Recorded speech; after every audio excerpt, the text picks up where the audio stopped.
Next up on the big show today, we've got Tom Fitton, the president of Judicial Watch. He's also the author of A Republic Under Assault, and he joins us on the phone. Tom, good to have you back with us, sir. Good afternoon, Vince. A lot going on, huh? Yes, indeed. I want to get your initial reaction to the Hunter Biden news today. He walked into court thinking he was going to have a plea deal and he was going to walk away not being charged with anything else. And yet the whole thing collapsed as the judge asked just a few probing questions and said, "This doesn't sound right." What do you make of this? That this plea deal collapsed in the court today? Well, it's an extraordinary development. Obviously, it's the son of the President of the United States. He's been implicated in crimes way beyond what he's being charged and being asked to plead out to. And the judge asked a specific question: does this cover other crimes that are being investigated? And the Justice Department said, no. And Biden's people said, of course, it ought to. And if this isn't the case, there's no deal. And so there's no deal. So he had to plead not guilty.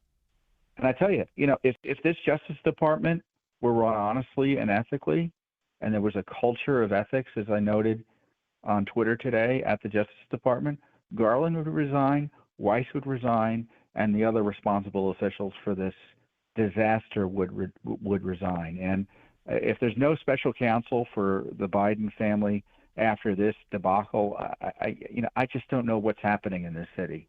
Yeah, I mean, it's nice to see a judge stand up to it for once. The Justice Department at this point, based on the credible testimony of countless whistleblowers, including those two IRS whistleblowers who came out recently, the Justice Department's credibility is non-existent in these cases. What defendant in this country could expect a fair trial from an agency that is so obviously corrupt?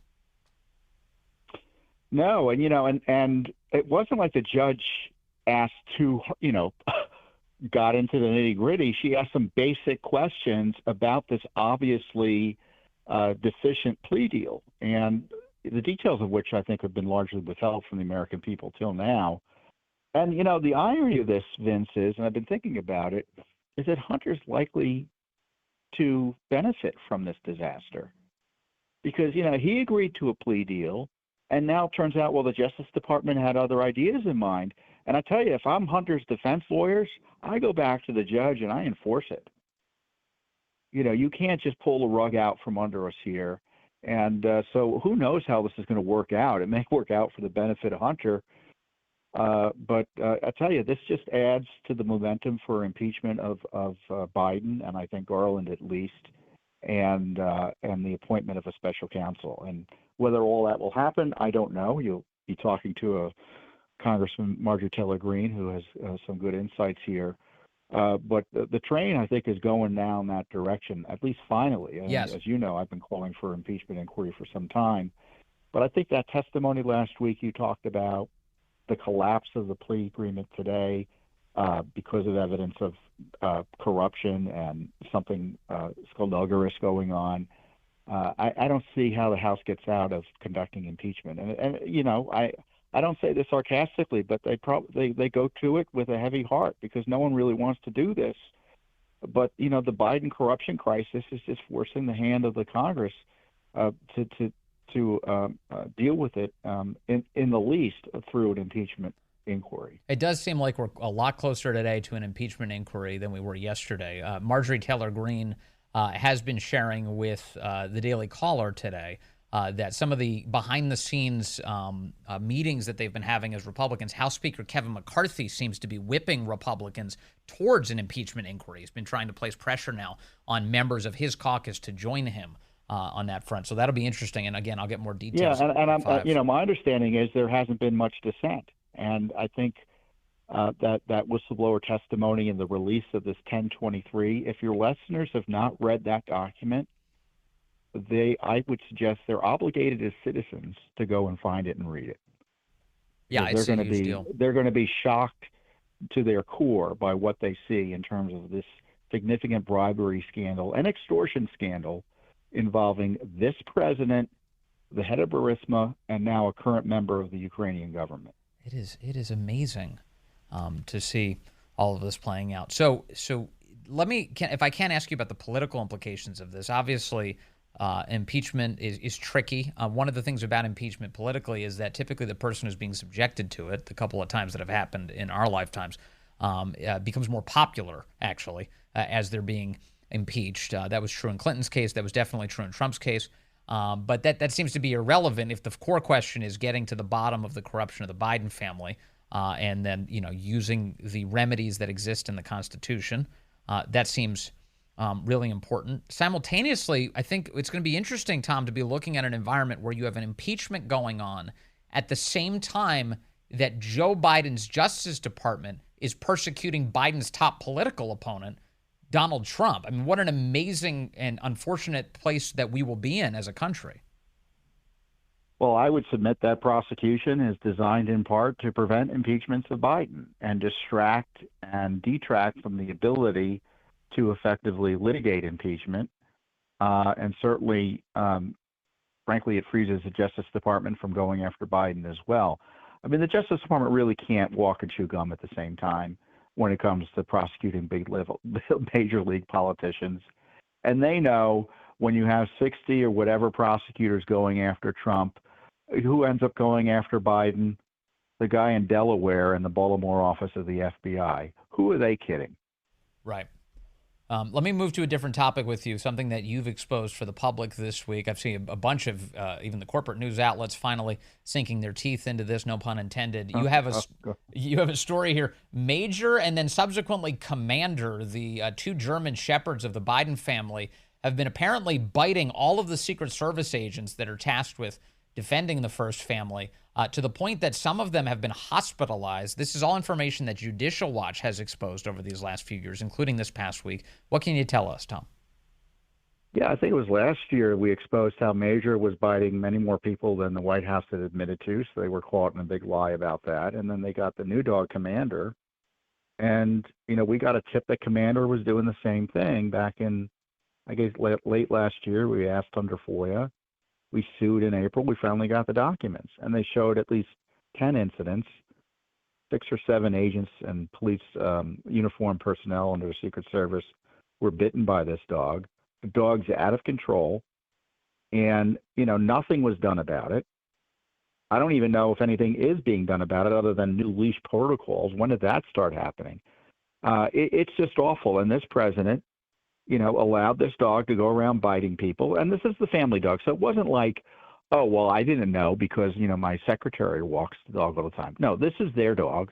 They're personally responsible. Yes. There were at least 2 instances where they were walking the dog or the dog was in their custody when an incident happened. And so there's no excuse here. And I tell you, anyone else who had a dog that bit 6 people, they'd lose the dog. And I feel badly for the dog. But I feel worse for the Secret Service agents who have been traumatized and injured by these dog attacks. This is, to me, is symptomatic of the Biden way, isn't it? I don't care what the rules are. Oh, by the way, the agents who complained about the dog bite, Major biting him, Biden thought they were lying. What? I mean, so. It's amazing. Are you a dog owner, Tom, by any chance? I used to be.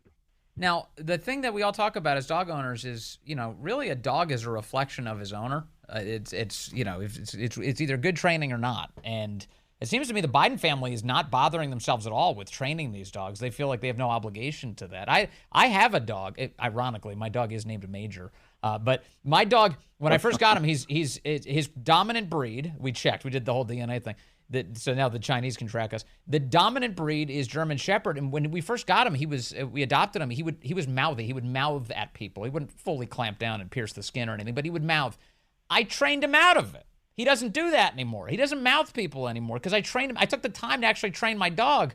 The Bidens, not so much. These dogs are biting and breaking skin on Secret Service agents in an environment where the dog is encountering these agents every day.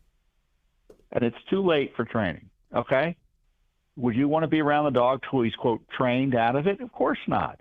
And one of the incidents, he was up in Delaware, so it's not just like him being removed from the White House. The president spends half his time, I don't know if it's half literally, but a significant bulk of his time up in Delaware. One security technician knocked at the door, and someone opened the door, and the dog is a dog. He got out immediately and bit the poor guy on the back. I read a lot of FOIA documents, Vince, over my 25 years here at Judicial Watch, and I was like, holy shnikes when I read these documents. Yeah. I couldn't believe this was going on, and nothing was being done as best we could tell. In fact, the Secret Service was hiding this information from us. So, you can have the White House spokeswoman, and I'm sure, there are going to be jokes about it, but it's no joke if you're on the wrong end of a dog bite. And the idea that our Secret Service agents and the uniformed personnel who are trying to defend the life and protect the lives of the president and his family and all the visitors to the White House and all the other people who visit Delaware and such are worried about this dog attacking them, that's outrageous. And plus, it's dangerous. I mean, they're lucky the dog hasn't been shot. They're lucky there hasn't been a deadly attack. So what's going to be done? Do you want to be around the dog while Jill is training him? No way, Jose, for me. No, not at all. So this is, I mean, you're pointing out a couple of important things. One, you have a Secret Service whose leadership had to be compelled by way of lawsuit to share this information. So that probably gives us some lessons on the way they handled that cocaine investigation, doesn't it? That's exactly right. Yeah. They treat the agents like dirt. Let's be clear. They've been treated like dirt. They were bitten repeatedly, and nothing was done till we blew the whistle on it.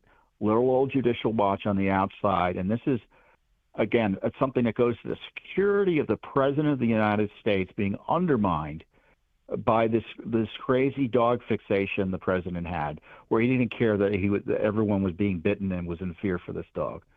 I mean, imagine the agent having to hide behind a chair because the dog's about to attack him. Yeah. Or another agent's attack, and they get behind a steel cart while they try to tend to his injury because they were afraid the dog was going to go after him again. It's a war zone over in the White House caused by the dog. Also, Biden's only awake for like 4 hours a day. He wouldn't even have time to train the dog. I don't know what they're even thinking by having these dogs. And you mentioned that yesterday in the press briefing, some questions came up on this subject, but I noticed all of the reporters were laughing as they asked, "Oh, you have a dog problem, it seems," and Karine Jean-Pierre was laughing along with them. They're all yucking it up and having a great time, Tom Fitton, all as a result of your reporting. And the challenge is that obviously there's contempt for anyone who questions the Bidens, right? So it doesn't matter. People getting bitten, people being physically injured as a result of government corruption, because this is what this is. The Secret Service didn't want to do anything and confront the Bidens, so agents were being harmed. I mean, that's government corruption. Mm-hmm. And I'm not convinced that the dog can be trained out of it. Genetics, sometimes you can't, maybe it's not the owner. You just can't train it out of him. The dog has to be removed. I don't think the family can have the dog anymore, not as long as he has Secret Service protection. But, there are different rules here in D.C. I don't know. Maybe the D.C. mayor will do a dangerous dog investigation as the law requires into the Biden dog. Yeah, I wouldn't hold my breath. No, the Bidens don't seem to be subjected to the same rules everybody else is. But we got the cocaine issue with the Secret Service, right? Yep. We've had the dog issue with the Secret Service. Secret Service and the FBI were implicated in covering up the Hunter Biden's mishandling of that gun up in Delaware. Remember? Yep. So this Secret Service, there's a when you've got the senior official corrupt, the agencies around him get compromised in ways that we're seeing in surprising ways, as we're seeing today. It's just terrible. This city is just so awful in the way it's run. It's just so awful. Thank God for Judicial Watch. That's all I can say. Yeah, thank you for exposing it. The whole point is that we can fix it in the future. Thank you, Tom Fitton, president of Judicial Watch, the author of A Republic Under Assault. Good to talk to you as always, Tom. Thank you, sir.